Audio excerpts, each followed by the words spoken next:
You're listening to a 95 bFM podcast. It's 18 minutes past 10 now, and we're joined by a sleep specialist in studio, a naturopathic sleep specialist and the founder of SleepDrops, who sponsor the Natural Ange segment, and we have been raving about SleepDrops at bFM for a while now, having tried them ourselves. Kirsten Taylor joins us. Good morning. Good morning.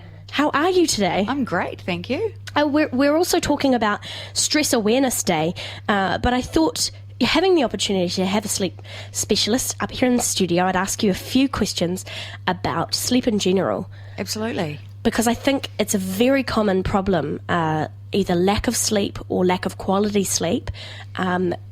I know there's a few insomniacs that listen to bFM. Maybe not right now, maybe not the Morning Glory show, perhaps. They might have finally got to sleep. Maybe. But what is, as in your experience as a sleep specialist, what's been the most common sleep problem that you have seen to date? It's really interesting. There's actually 80 medically recognised sleep disorders, 80 different ways that people can't sleep. It's quite astounding. Wow. But naturopathically, we simplify it. We just go, do you have trouble going to sleep, so the inability to switch off? Or do you have trouble staying asleep, so that waking throughout the night? Yeah. Or is it both? Both and is a bit of a essentially, killer. both is really nasty. Yeah. Yeah. Essentially what were you saying? Sorry, I interrupted you. Oh, no, it's okay. Well, those three questions narrow it down to us and make it a really, if we can get people to sleep and we can help them get good quality sleep and keep them asleep all night, then when they wake up, they're going to feel good. And really, that's all that matters. And that's what SleepDrops helps with as well, both of those things. Absolutely. Yeah, we've got different products. One to help you get to sleep, switch off your busy mind. And if you wake in the nighttime to go to the loo, or the dog wakes you up, or your partner's snoring or whatever, then they'll help you get back to sleep as well. And then we've got a powder that people can take that contains all natural ingredients and feeds the nervous system and gets people down into deep restorative sleep. So it's got things like magnesium in it to calm the nerves. Yep, 2 different types of magnesium that we've found are more effective. Plus we've got an exact level of vitamin C in there, 3,660 milligrams. And that exact level with that exact level of magnesium together will bring down cortisol, which is the stress hormone. And it is Stress Awareness Day today, so we need to fly that flag. Yes, stress awareness.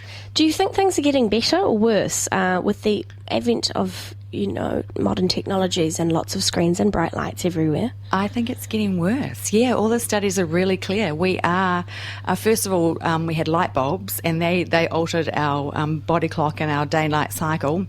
And now we're interacting with screens. We're just doing too much. We're trying to fit too much into our day, By the time I get my child to bed and I've finished cleaning the kitchen, and then I jump on my phone and I'm Facebooking my friends around the world, and then I start checking emails, and we're interacting at a really high level right up until the last minute, and then we just expect our brains to be able to switch off, and of course they can't, because that light is interfering with melatonin, the sleep hormone. Yeah, that's really important for actually getting you drowsy and winding down into a state of rest. Yeah, a wind down routine is absolutely imperative. Do you know what we're actually recommending people to do now, which I think is absolutely incredible? We are advising people to set an alarm to go to bed. Like, it's got to be the first time ever in history the human race has needed a reminder to start to go to bed. So break it down for us. What would be the perfect pre-sleep wind down and the preparation for a perfect night's sleep? Is it an hour's wind down or what? Yeah, we tell people to set the alarm an hour before. The research shows that interacting with screens can delay sleep onset by up to an hour and a half, but generally an hour is enough time. So the perfect wind down routine would be stepping away from the laptop, cell phone, whatever, turning it off after the alarm's gone, and jumping in the shower, because an increase in body temperature followed by a decrease actually induces sleepiness. Yeah, that's where that old... that's why you have such a good sleep after a hot shower. That's right. Or warm bath. Yeah, exactly. So you have some kind of bath or shower. A bath, if you've got one, would be lovely.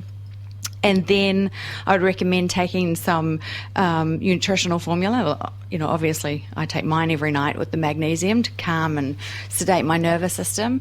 And then brush your teeth, jump into bed, do some wind down reading I like reading, and I've also got Deepak Chopra and Oprah have a gorgeous meditation app, and they're only 20 minutes long, and I find that halfway through that, Deepak's lulling voice, I fall asleep, so I find that really helpful. So some kind of routine like that fits your lifestyle and isn't stressful. You don't want to be thinking, oh my gosh, I must go to bed now, and I'm taking too long, and start winding yourself up and putting pressure around that. That needs to be relaxing in itself. I've done that in the past. Yeah. Been like, you need to switch your stuff off now, and then you need to wind down, and it's like, it's almost stressful. Yeah. And I notice I don't get a good sleep if I'm like putting too much emphasis on that. It's quite silly. And then you get into bed and you're laying there, right, I must go to sleep right now. Oh, I'm taking too long. And, people actually get what they call anticipatory anxiety, and it starts during the day.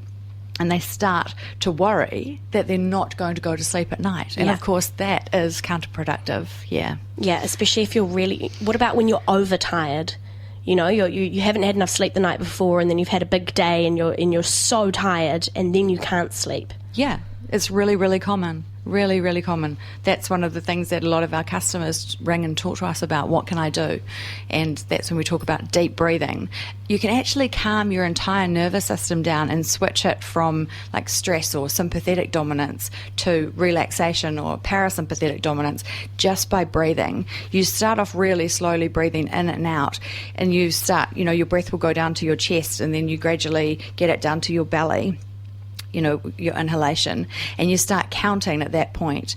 And if you can breathe in for 9 and out for 11, then you'll literally switch your nervous system into a state of relaxation and be able to get yourself off to sleep. It's amazing. That's a free tip. Doesn't cost any money. It's something you can do anywhere, Deep breathing. It's incredible. Really the power powerful. That it has. Yeah. So when we're talking about stress in general, obviously the nervous system has a huge role to play. How does it work? How is stress happening in the body? It's happening at many different levels. I guess the easiest way to explain it is that when we're stressed, our body produces cortisol, our stress hormone, and that changes the way that we break down food and what food we crave. It literally liberates energy, because we're supposed to be sort of running for our lives, But instead, so we've just had a coffee and we're full of caffeine and it's pumping out adrenaline, and then the body pumps out cortisol to try to help us run, and it gets lots of energy to our limbs. So our arms and our legs get lots of energy so we can run, and it shuts down the blood supply to our internal organs. Not completely, obviously, but it changes the way it's liberating energy. And yet we're just sitting there having a chat with our friend at the cafe, or we're sitting at our desks. So then the body has to try to work out what to do with that stress hormones, and it changes the way we metabolize food, and it actually makes our body store the energy as fat. Yeah. Damn. Yeah. So what can we do? Deep breathing. Deep breathing is very important. A nice stroll. Go for a walk. Take regular breaks. Actually get outside if we can. Switch activities. So read a book for 20 minutes or something like that. Also, the other thing is we're trying to do too many things at once, multitasking, right? So we need to become more mindful and try to do just one thing at a time. Focus. Yeah. Mindfulness is the big buzzword at the moment, and it really is incredibly powerful. Everyone in my office has got 2 screens on their desk, and I keep... Me too. Yeah. Because we've got too much on our plate. So we just need to focus on doing one thing at a time, try not to get interrupted, and take breaks. Okay, wonderful. I feel like we could talk all morning about stress and sleep and mindfulness. Sleep is super duper important. It's the most important thing. People are making time to go to the gym, and they're going gluten free, and they're cutting out dairy, and they're cutting back on alcohol, and they're doing all of these things, but they're not prioritizing sleep. It's absolutely the foundation for every level of our well-being, not just our physical health, but how happy we are. And that's why I love my company, SleepDrops, because I genuinely know that I'm helping people be more happy, and that's fun. Yeah. Yeah. We've found it here at bFM. We love your sleep drops. And just finally, because we are running out of time, how much sleep do we need? There's such debate about this. Yes, there is. There really is. But I say the answer is, how many hours do you need to wake up in the morning and feel great and have enough energy to get through your whole day, regardless of what you're trying to do? Aim for 7 and 8. I like 8 hours personally. And the medical research shows that if you have less than 6, then you're like 15 times more likely to have a heart attack and get cancer and all sorts of other nasties. So definitely make sure you get more than that. But aim for 8. Yeah, I find if I have less than 7 even, I'm a bit of a zombie. Yeah. Have you found people that need more? 9 to 10, or is that too much?